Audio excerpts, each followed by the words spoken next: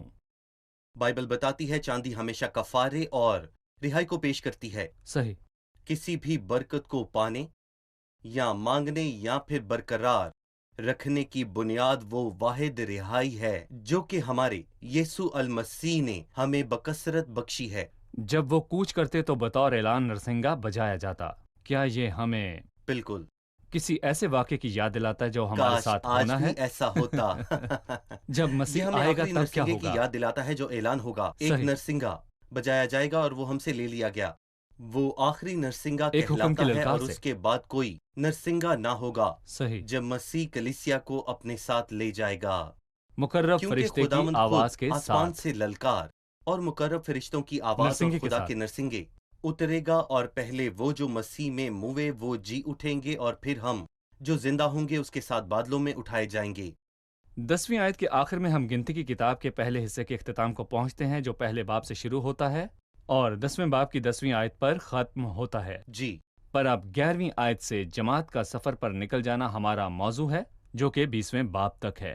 میں صحیح۔ چاہوں گا کہ آپ سفر کے پہلے حصے پر اظہار خیال کریں جو 11ویں باب سے باب کے آخر تک ہے۔ جی ڈاکٹر احسام۔ اس حصے میں خداوند انہیں بتاتا ہے کہ کیسے کوچ کرنا ہے، بالکل اسی طرح جس طرح اس نے انہیں خیمہ بنانے کا بتایا۔ وہ بتاتا ہے کیسے بڑھنا ہے، کسے پہلے جانا ہے، کیونکہ خداوند ترتیب کا خدا ہے۔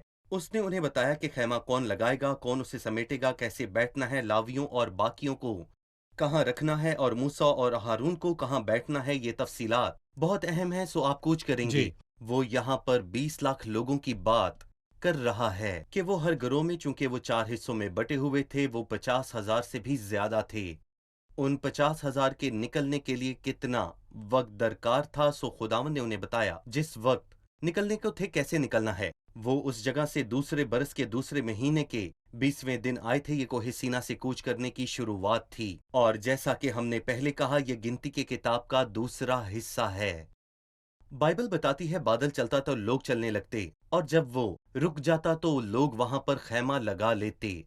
پہلا حصہ جو لگایا گیا وہ یہودی تھا، جس میں یہودا، اشکار اور زبلون شامل تھے۔ جو مشرق کی طرف ڈیرے جی، ڈالے انہیں ہوئے تھے۔ مشرق کی طرف ڈیرے ڈالنے تھے۔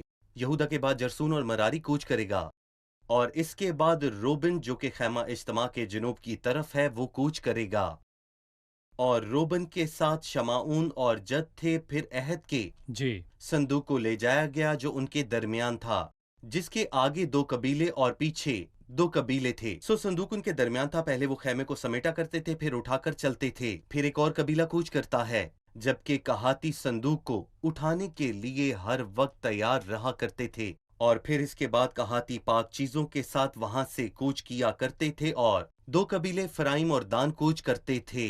دان کے ساتھ ملی جلی بھیڑیں ہوتی تھیں، لیکن اسرائیل کے لوگوں کے چلنے کی یہی ترتیب تھی، وہ تب تک چلتے جب تک کہ بادل رک نہ جاتا اور وہ قیام کرتے۔ ان کے سفر کا رہنما بادل تھا۔ بھلے ہی موسیٰ نے حباب سے کہا کہ ان کو آگے کی خبر دے، لیکن بادل ہی ان کا رہنما رہا۔ انہوں نے انسان پر بھروسہ نہ کیا کہ وہ ان کی رہنمائی کرے یا آگے یہ چلے۔ کام نہ خداوند آتا۔ مالک ہے۔ جی، یہ سچ ہے۔ شکریہ، جی۔ ہمارے پروگرام کا وقت ختم ہوا چاہتا ہے۔ آئیے مہمانوں سے رائے جانیں۔ آج کے پروگرام سے آپ نے کیا سیکھا؟